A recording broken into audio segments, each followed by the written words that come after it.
For someone's Eagle project?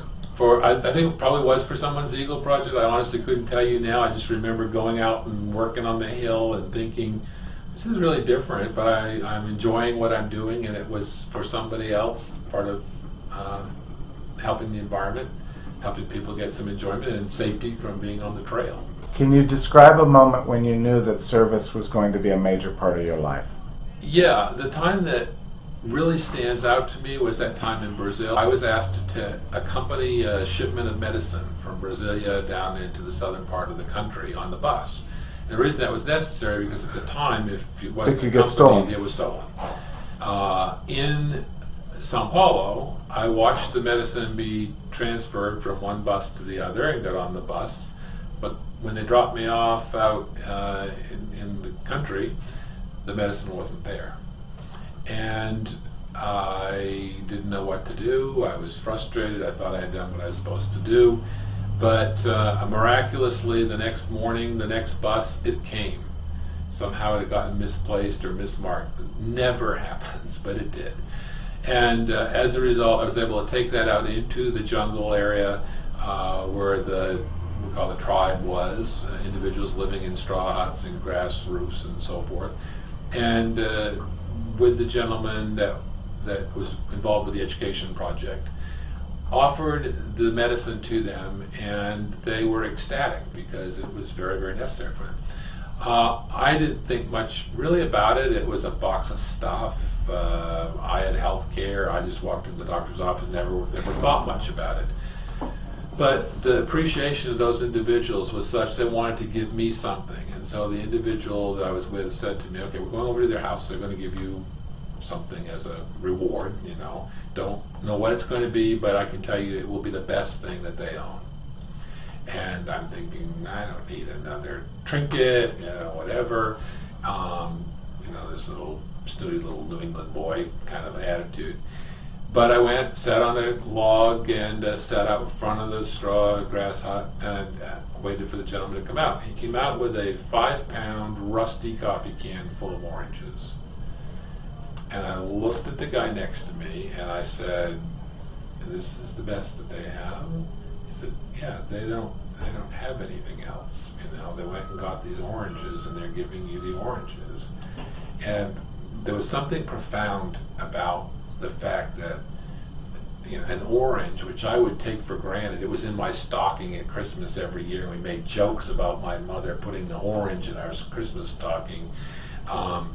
Served in a coffee can that I would have found at the dump while I was shooting rats or something, because our meal would have been served on silver or china or whatever. And it just made such a profound impact on me that I have been given so much of an opportunity that I just had to be able to give that to others. I've always done this little exercise every year when we, people do New Year's resolutions, and they all make them and we all break them. But one of the things that I do is I walk outside of my house and I look and I think, is there anything in that house that I really need? Could I walk away from that today? Is there anything that's holding me to that?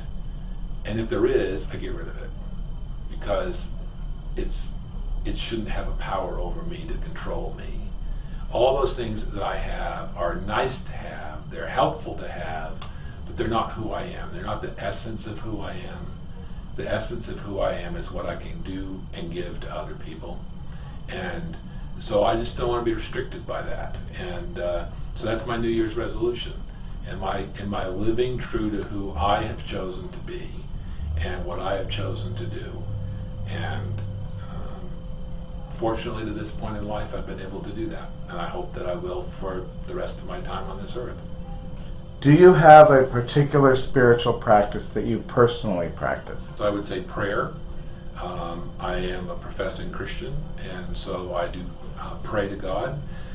Do that daily as part of my devotions and meditation. And I do focus on the work that I do for wisdom and understanding. But yeah, I read the scriptures, I read them for inspiration and understanding, but also prayer. I always start by praying for wisdom, because I think that's what the scriptures have always taught us to do. If you ask for wisdom, then a lot of the other things sort of fall out into place. If I want Joe to stop using, then I need the wisdom to help Joe be able to not use.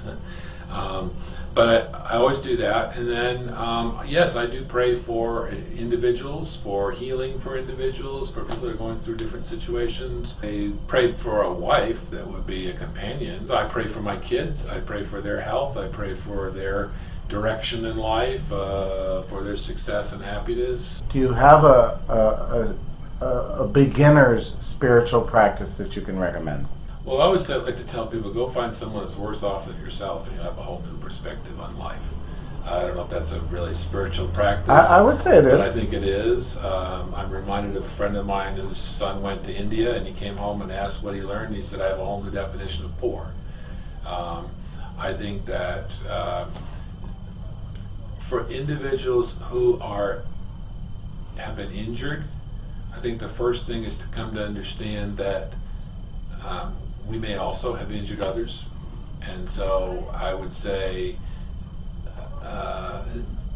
don't start by trying to figure out who hurt you. Think about your own life and how you may have hurt somebody. Is there someone you have done something wrong to? Did your actions cause someone to suffer? And then why? Were you acting out? Were you ill? What were the things that caused you to behave that way? And now, could you maybe understand that someone else might have unintentionally, or hopefully not, but intentionally hurt you? And what's the biggest step? The first step is to forgive them. Forgive yourself and to forgive them. And then you can begin to heal yourself. Why would someone want to forgive someone else? What's in it for them? Their own peace of mind. Nothing more. So you would say that when they forgive someone, they're not actually doing it for the person who they're forgiving, they're doing it for themselves. I believe that's true. I believe it's for their own mental health, for their own emotional health. You can become something, but you can't. You have to be able to forgive other people, and then you can move forward. Why do you care what happens to other people? I care because I've learned to love other people. Again, I believe there's a scriptural mandate, if you will, an incentive, that God loved the world and gave His Son is the motto, the verse. It's a pattern, and that we learn to love other people and to give of ourselves. That's, to me, it's a universal truth, I guess. Not the biggest theologian, but I just simply believe that maybe even selfish, admit it, that it makes me feel good. When I do something for someone else, I feel good. Describe a time when you did something for someone else and you felt good. Describe what you did and how that felt to you, please. Had a couple who came to the office where I was working at the time, and were homeless, wanting to get back home. I was able to help them get bus fare, basically back to Chicago. Got them to the bus station, put them on the bus. Got kind of a question whether they'd ever get there, whether it really meant anything. But I got a note back from them saying, yeah, we made it, and Mom, we're back and everything's fine. And just a sense that you did something for somebody. Some of the kids at the Royal Family Kids Camp, it's little things, maybe just taking their hand and help them learn to cast the hook and catch a crawdad and see the excitement on their face. It doesn't take too much, but to see a little kid who catches the first crawdad on a piece of bacon and their smile is just wide, how can that not affect you? If you knew you could not fail, what would you attempt? I would give everybody an intact, healthy, living environment in which to grow and become the individual being that they were created to be. I do think that it is important for children particularly to have a fair and healthy start on life. And I don't care if they're in the Sahara Desert or they're in Boyle Heights or Beverly Hills. They should be treated, they should be nurtured, they should be grown in ways that allow them to become healthy human beings. How can we as a society end homelessness? We can end homelessness by, one, providing the housing resources for individuals, but also by giving individuals the ability to become independent, the resources to have a job that will provide them the income to maintain housing, and that addresses some of the other underlying issues that create homelessness, be they mental health, be they education, be they addiction. There's lots of different reasons why people become homeless. But as I tell people, my wife in her 3rd grade class asks kids, what do you want to be when you grow up? Raise your hand. There's nobody raising their hand to be a homeless person on the streets of LA. For some people, it's not about the house. You know, if that were the issue, we'd rent all the Marriotts in the LA area, put everybody in a room, and homelessness would be ended because everyone would be in a room. Everyone would have a home. What's necessary is the services and the support to help people be independent and to be able to be productive and to care for themselves. Who are your heroes and why? Martin Luther King. I grew up in a white neighborhood, didn't see a black person probably till I was 8 or 9 years old. But I understood the struggle of that community, the need for dignity, the inhumane treatment that was received. Just always tore at me. And to see him a minister of the gospel, his faith, but also the civic responsibility and care for individuals regardless of their faith issues. Nobody should be sitting at the back of the bus. Nobody should have to have their own water fountain or a restroom. That isn't spiritual, that's just humanity. And I think that's important. He's a hero to me. Jimmy Carter is a hero to me because in spite of his missteps perhaps in the presidency, not the most effective president, if you will, I think he's one of the most effective presidents as a human being by what he did after that. He's defined to me as the habitat for humanity, the care, lending his power, lending himself to a cause greater than the presidency, in my opinion. Let's pretend for a moment that on the other side of this camera, all 6.7 billion of us are going to watch this video. What would you say to us? I would say, love God and love your neighbor as yourself. If I could grant you any superpower, which would you select? I think invisibility. And why? Because I'd like to go up and put my arm around some kids that just need to be held. But I don't want them to know that I'm the person that did it. You want them to be held, but you don't want... Okay. So you just want to be anonymous. I want to be anonymous. It isn't about me. It's about... It's about them getting a hug. It's about them getting a hug. It's about them knowing that somebody loves them. It's kind of what drives the Royal Family Kids Camp we talked about earlier. I don't care if they ever remember Herb Smith. You just want to know them to know that big guy that was there, that ugly old white guy in the corner who can't jump, he cares about me at the end of the day. Somebody loves me. How do we create that change of heart within our society? We've got to go back, I guess, to a fundamental piece of community, which is I care about you and you care about me. And then most of the other problems will solve themselves, because if you're falling down on the sidewalk and hurting, I'm going to step over and help you get up. It's being willing to step forward. I just look at your shirt there, actually. To step forward and help someone. To step forward and care about other people. That's what makes it all happen. Thank you so much for meeting with me and consenting to this interview. I'm very grateful.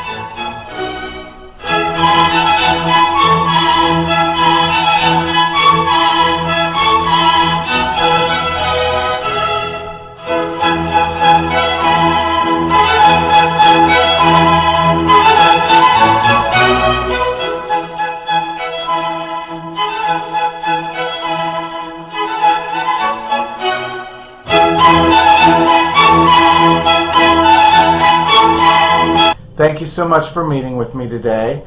Please tell us your name, the position you currently hold, and a little bit about how you got here.